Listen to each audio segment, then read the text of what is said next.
Ladies and gentlemen, FC25 is going through one of the worst cycles that it's ever experienced. Team of the season. It's one of the great times of year where people get rewarded for their performances in real life, and the players of FC25 get insane cards. And this year, I think Ultimate Tots, as well as Team of the Season as a whole, has been terrible. And people may think I'm capping. I'm going to try and explain in no uncertain terms why this has been so badly dealt with. And it's unfortunate that it's come this way, because I've played this game for the last, I want to say, 9 editions? Maybe 8? So I played like halfway through FIFA 17. But I've experienced the best times of Ultimate Team within the last 10 years. I know people say that there's better Ultimate Teams, but from the modernized version with the likes of FUT Champs, SBCs, I've been there. And this is not an accurate representation of what should be the case. Make sure you like and subscribe if you're new, by the way. We've gone over 1k subs, which is a dub from those of you who have jumped on. But anyway, let's start with the SBCs. Now, there are no feasible upgrades that you can do unlimited. And that is kind of sad, because how are we supposed to pack these cards that you shove in our faces if there are no upgrades to do? Like, there's a Team of the Week pack. You can do it once every day for the next 3 months. There's just a bunch of random players, there's a bunch of random icons. The actual upgrades themselves consist of a daily login, which is a retention tactic, which is a horrible retention tactic, but a retention tactic, and I'll explain more about their retention tactics in a bit. We've got the on-call player pick, which goes away pretty soon, but it's just not very good unless you're looking for cards to Evo that you might have missed out or you might have been priced out of. We got hero player picks when most of the heroes are obsolete. We've got a 93 encore icon, which again could be good, but it's also 14 squads in June. Gonna be July in about 2 weeks, almost. The trade-in, I think people have just stopped doing these because, well, these don't pay out at all. Then we've got Team of the Weeks, we've got the grinding, we've got the crafting, which everyone probably has done by this point. We've got the Super Daily Bronze, and then we've got 85 player picks, limited, of course. 83 14s, limited, of course. 85 3 eafigs, limited, of course. And then 84 7 combos, surprise, surprise, limited, of course. If you're going to give us SBCs, we need SBCs that are going to reward us for the grind, but EA don't want you grinding SBCs all day. There is limits in place. You may not know because you don't push those limits hard enough, but I have pushed those limits hard enough a few times for content on the streams, link in description, and it's not fun when you get banned for playing the game and trying to get to the highest extent without spending FIFA points. It is unfortunate that there is not something like a TOTS upgrade. Any TOTS, doesn't matter what, any Team of the Season, a pack that requires an 84 and 85 rated squad. There is no repeatable upgrades. We had the 82-20, which was not very good. That went away. It never came back. So that's not a good sign for things to come. But enough about SBCs, because SBCs are only the tip of the iceberg. We've got evolutions next. Now, a lot of these evolutions are just not very good. How long do I have on this? I have 2 days. Good. We've got lots of Evos here, but there's one thing you should notice about them, is that most of them are paid. And you might say, oh, but EA has to make their money somehow. You might be right. But, respectfully, I am not doing an Evo for 50k for a 91 rated to go to a 93.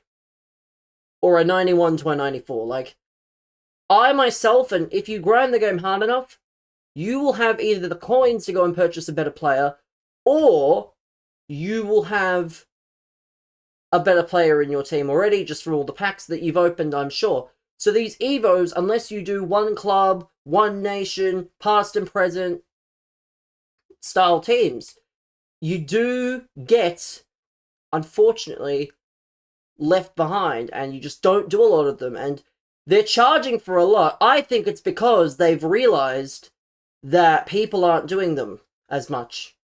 So they need to try and absolutely wrench out as much money as they can from the average consumer. We'll come to, again, another topic on that in a moment, where they're really attempting to get the average spend to go up because of the horrible year that they've experienced, which is all self-inflicted, by the way. No one did it to EA. EA did it to themselves.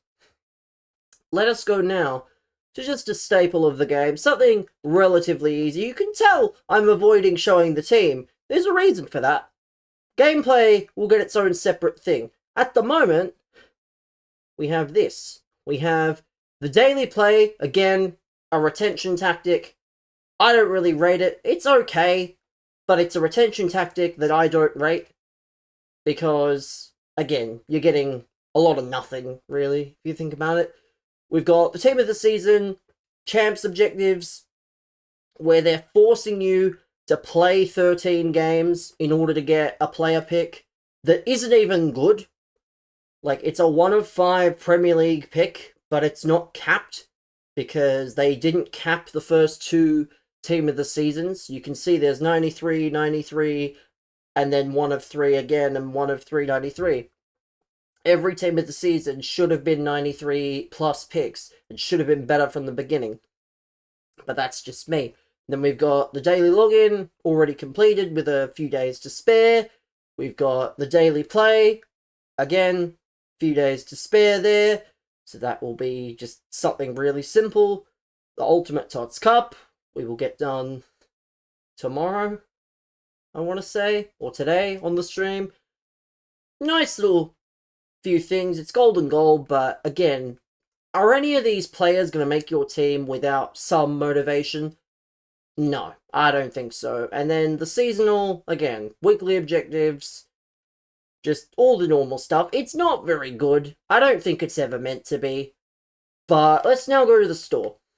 The store is probably the worst aspect of this game, aside from the gameplay. And gameplay will come to at the end.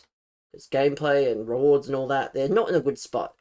Let's have a look at the packs that you can open right now. You've got a 5-a-side historical pick with heroes and icons from whatever promos had heroes and icons. You've got tradable 586s, you've got a guaranteed hero 91 plus, 100 player packs, you've got seasonal supply for your XP, you've got 35 tradable players, 94 tots guarantee from any team of the season, ultimate tots duo guarantee. Like, this is just not very good.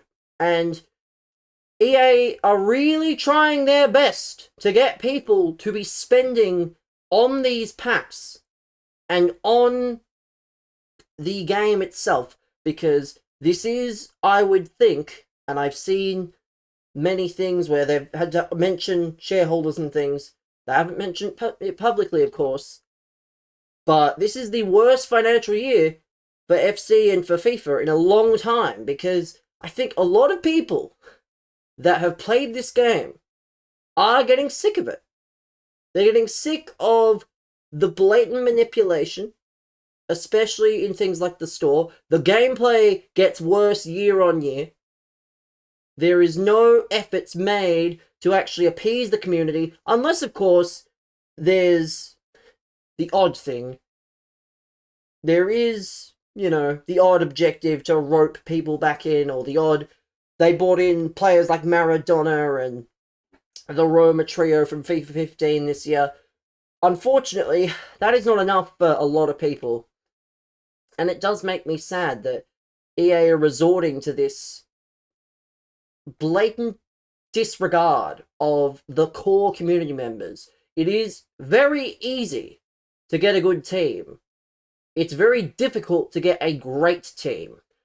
Like, anyone can get a decent team. My team, though, I've been very blessed, I must say. There's the YouTube short on the channel. I packed Mbappe. Am I afraid to say it?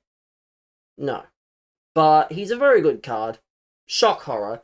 But a lot of these cards, packed him. Like, you can probably get, and then there's what? There's 4 players that are in the season pass, and 2 SBCs. So, yeah, the thing is that it is very easy to get most of this team, or most of a very similar team, if you play the game enough. But they don't want to reward you for playing the game and grinding the menus. They want you to come over here, and they want you to play Foot Champions. They want you to come over here and play in these horrible game modes that don't mean anything. I haven't even updated the rewards yet, but they want you to come and play Foot Champs. They want you to play 4-2-1-3. They want you to have Hullet running around in the middle of the park. They want you to have Theo Hernandez at left back, or in wherever position you have him. And it's not fun. This gameplay, again, it's the worst in a very long time. And it's frustrating, because people like football. People like playing these things. And we get punished. We get punished for our love for football.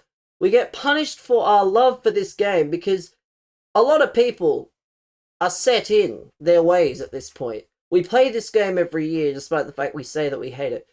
And it really hurts that EA are taking this franchise down a path that it really shouldn't be going down. Paid season passes, paid store packs. I'm just not a fan of the fact that we're not customers anymore. We're not anything more than just people who are expected to part their way with, I would say, $200 to $300 minimum a year. And $200 to $300 over, let's say, a few million people even. That's a lot of money. It might not be as much as EA want it to be, but it's still a lot of money. And it's not very fair that they're not honest. They're not trying to explain things. They just need to pad their bottom line, and they need to make sure that their 7 beach houses are paid off every single year. So, that's that. I apologize if it feels like a rant, but it had to be done. It's disappointing. Until next time, take care.